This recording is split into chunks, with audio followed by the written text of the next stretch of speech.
Hey everyone, this is writing micro lesson number 4 on sentence structure for Honors 111 in the Civilization sequence of the Honors College at the University of Maine. And I'm Rob Glover, the instructor. So today we're going to talk about sentence structure, which is really important. Having a handle on sentence structure and how to use sentence structure strategically and effectively, I think is one of the most important things that you can do to make your writing more clear, to make your writing more interesting to the reader, and to really just kind of convey your ideas with a greater sophistication. In general, your ability to utilize sentence structure and understand why you're making the choices that you're making with regard to sentence structure is really important and can really, take somebody who's a good writer and turn them into a fantastic writer. So why is sentence structure so important? First and foremost, clarity.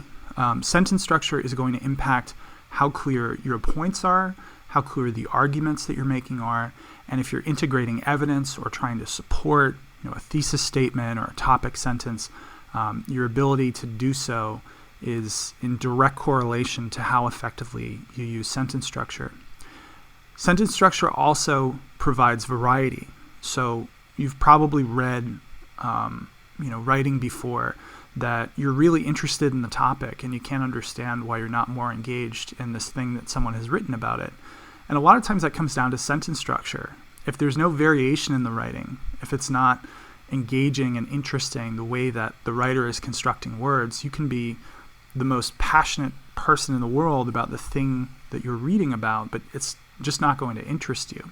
And maybe sometimes if we're tired or we're just kind of lazy, we fall into those traps ourselves in which we write in ways that are repetitive and uninteresting. Right? So variety is important, and sentence structure is the way that we inject variety into our writing. And lastly, transition.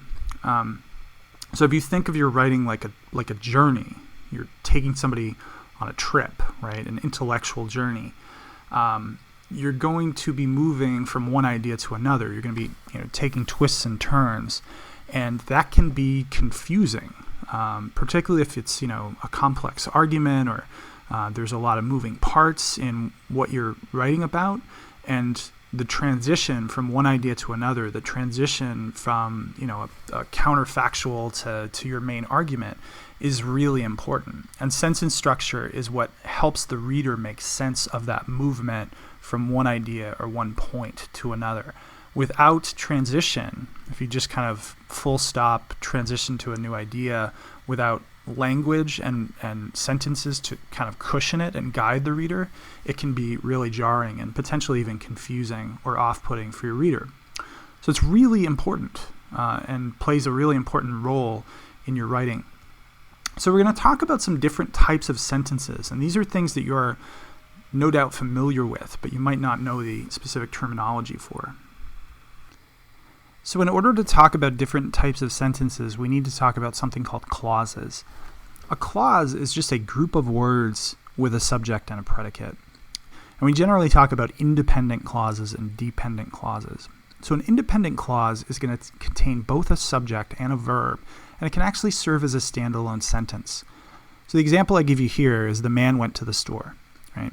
It's a simple sentence, and it's contains both a subject and a predicate, and that would be perfectly fine, perfectly grammatically correct to have on its own without any accompanying language. A dependent clause is a little bit different, and it contains both a subject and a verb, but it can't serve as a standalone sentence. So the example that I give you here, while I listen to music, that's not a standalone sentence. That doesn't complete the idea. If you were the reader and you saw while I listen to music, you'd be waiting for some other bit of information. I feel angry. I do the dishes, right? That is leading you to some other idea, and to have it on its own, doesn't work. So it's therefore dependent on another idea, dependent upon usually an independent clause. So these clauses and the way that we configure them in sentences, that's actually how we categorize sentences when we talk about different types of sentences.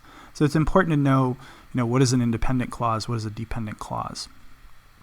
Now, the simplest form of sentence is a simple sentence. It just contains one independent clause.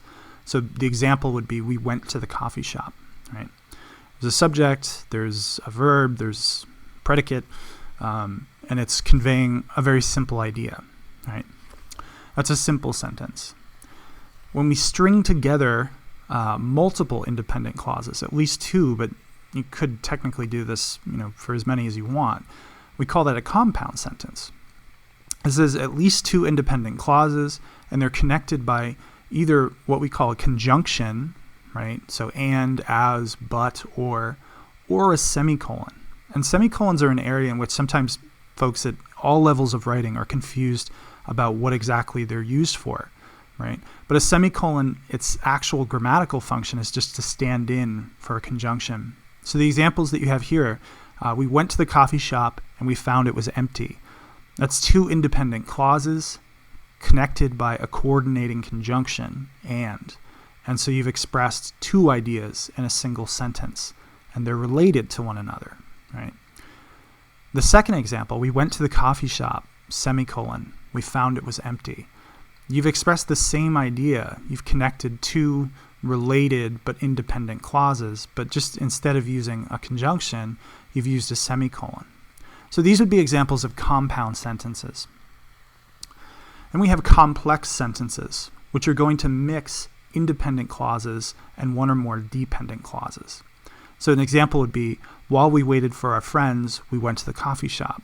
Or, when we discovered the library was closed, we went to the coffee shop that I had found on Yelp. In the first, you have a dependent clause, while we waited for our friends, and then an independent clause, we went to the coffee shop. If you lopped off that dependent clause at the beginning, that would still be a standalone sentence. In the second sentence, you actually have an independent clause that's sandwiched between two dependent clauses. When we discovered the library was closed, we went to the coffee shop that I had found on Yelp. The opening and closing clauses in that sentence are dependent clauses. In the middle, we went to the coffee shop as the independent clause. So with these choices that you're making here, you're conveying more information, but you're also introducing complexity to your writing. This would be a complex sentence. And then we have compound complex, which is going to contain two or more independent clauses and one or more dependent clauses. So, we went to the coffee shop that I had wanted to visit, and then we went to the library. You're conveying multiple independent clauses, but you also have a dependent clause in that sentence, that I had wanted to visit. Second example, before we went to the library, we went to the coffee shop that I had wanted to visit, and we realized it was closed. Again, a mixture of independent clauses and one or more dependent clauses. So some guidance for sentence structure. What sort of strategies should you use in thinking about how to structure these sentences? In general, you want to vary sentence structure. You don't want to simply be using simple sentences. You don't want everything to be a compound sentence. You don't want your writing to be littered with complex compound sentences. You want to switch it up. You want to vary it.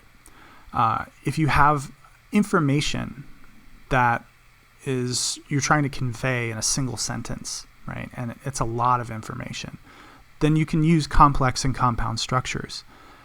But those simpler sentence structures, I went to the coffee shop, the president is a liar, right? They're simple, and as a result, they kind of jump out at the reader. And so if you have something that's particularly important that you want to say, a point that you've been leading up to, or your thesis statement, where you just want unequivocally, clearly to say something and have your reader to have it, kind of jump out at them, then in general, you're utilizing those simpler sentence structures. That's why for some of you with your thesis statements, I'll say, this is a good idea, but how could you say this with a little bit, less language and a little, make it more direct, make it more concrete, right? In general, a thesis statement should be clear as day, and you don't want to muddy it up with too many dependent clauses or supporting language, etc. So think of that as your constructing your sentences. If you have something really important to say, you want to say it in as few words as possible. And if you have a ton of information that you're trying to convey and not take up too much space in your writing, then sometimes these complex and compound structures are the way to do it. So we also have these dependent markers. These are words that are going to introduce a dependent clause. You have a list of them there. And in general, you're using dependent markers to introduce variation in sentences and to avoid beginning each sentence with a subject, right? So if you're writing about the Odyssey, you don't want every sentence to begin with the name of a character, right? Odysseus did this, then Odysseus did this, Odysseus did this, Telemachus did this, right?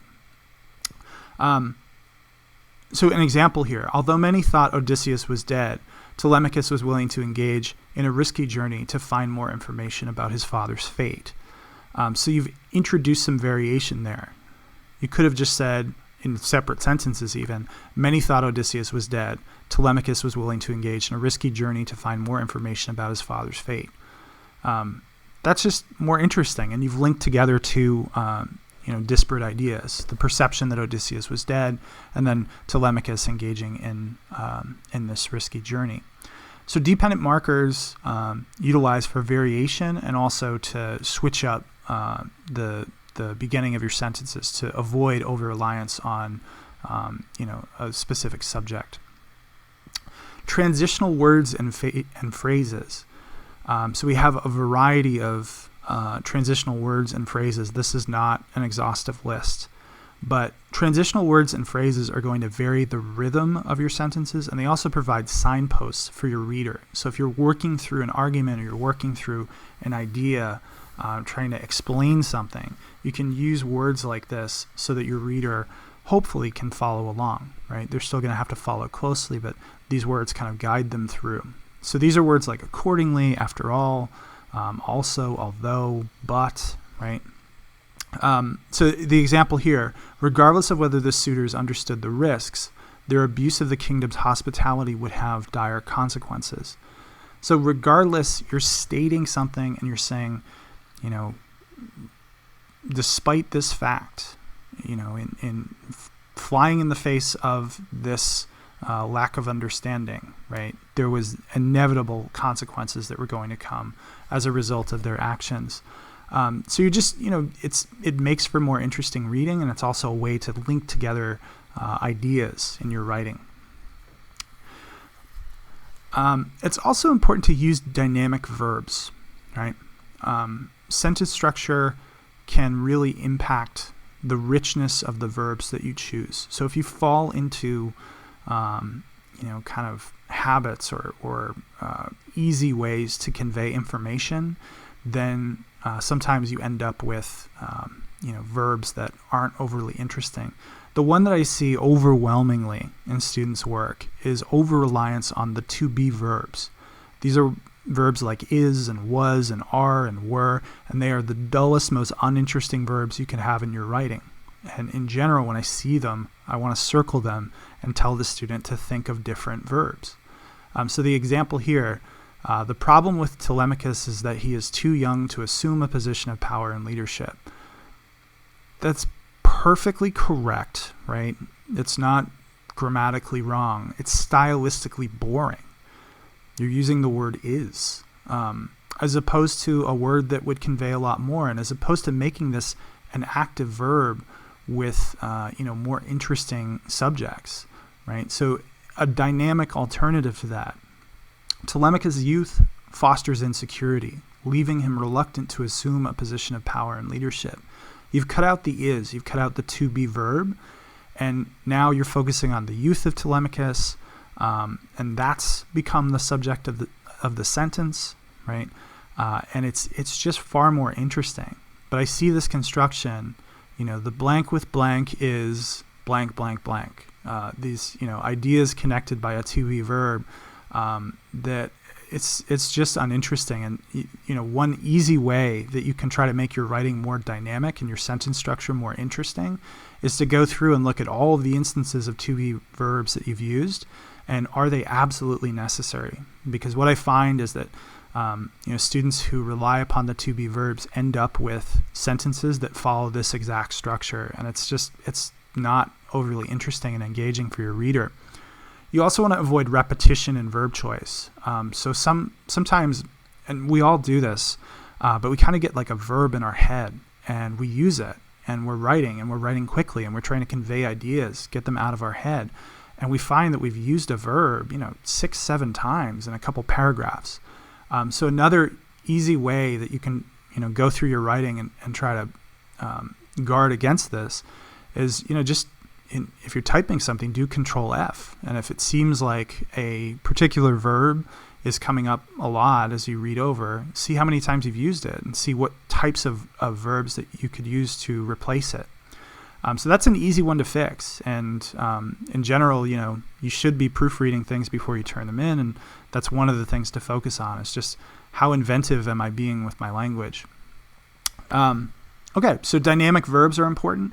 And if you fall into kind of traps with sentence structure, that can shape what types of verbs you're using, and it can lead to an over-reliance on the to be verbs.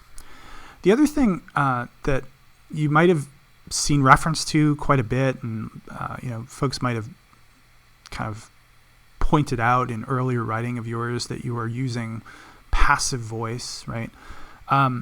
It's tricky because passive voice is not grammatically wrong. So here are some examples of passive voice and active voice.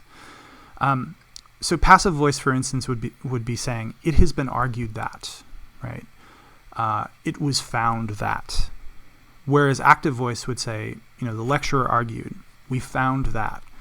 And I think one of the reasons why this becomes such an issue in students' writing is some writing teachers say that you should never use first person in writing, right? So never say, "I argue that," or "I think that" in your writing.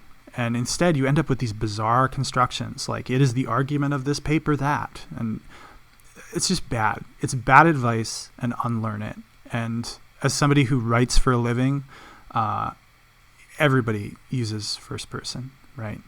That's a weird convention that kind of sprung up, and some people really cling to it and really enforce it.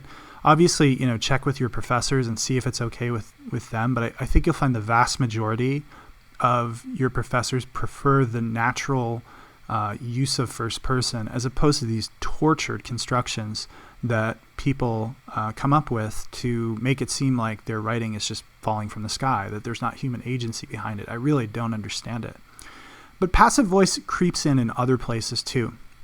Now, again, it's not grammatically wrong, right? It's not wrong to say "it has been argued." And there's cases in which you actually have to use passive voice if you're talking about something and the agent behind it is unclear. So if you're, saying you're talking about some widespread argument that people in society make, but you don't want to identify any one individual, and it is a situation where, lots of people argue something, you can say "it has been argued," right? But the problem is sometimes it's used in ways that are evasive, right? So you are making an argument, but you don't want to kind of take ownership of the argument, or someone has said something, but you're not sure who that someone is, and so you use this kind of disembodied language. President Trump actually does this all the time, where he says many people are saying, it's basically the equivalent of "it has been argued." It's evasive.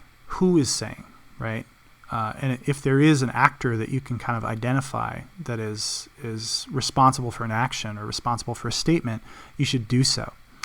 It can also make things unnecessarily complex. So as I mentioned with the, "it is the argument of this paper that is an incredibly complex way to simply frame "I am arguing that," right?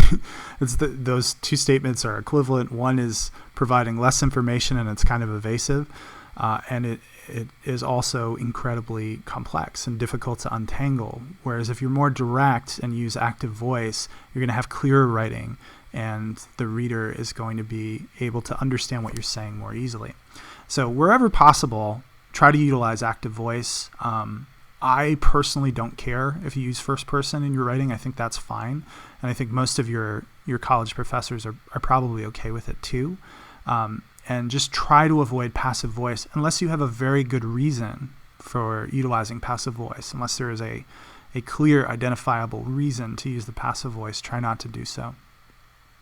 So that's a quick overview of sentence structure. These are some things to keep in mind, right? Sentence structure, it's not simply churning out ideas and kind of dumping them out on a page. We make strategic decisions about how we construct our sentences, and I've given you just a broad overview of what some of those considerations are. Now, for your writing for this week, the things that I'm focusing on in sentence structure, it goes back to that first point, why sentence structure is so important. So I'm looking for clarity, and I'm looking for variety, and I'm looking for sentences that aid in the transition of ideas, make the transition of one idea to another less jarring for the reader. So that's what you should be focusing on, and I look forward to reading your work. Thanks very much.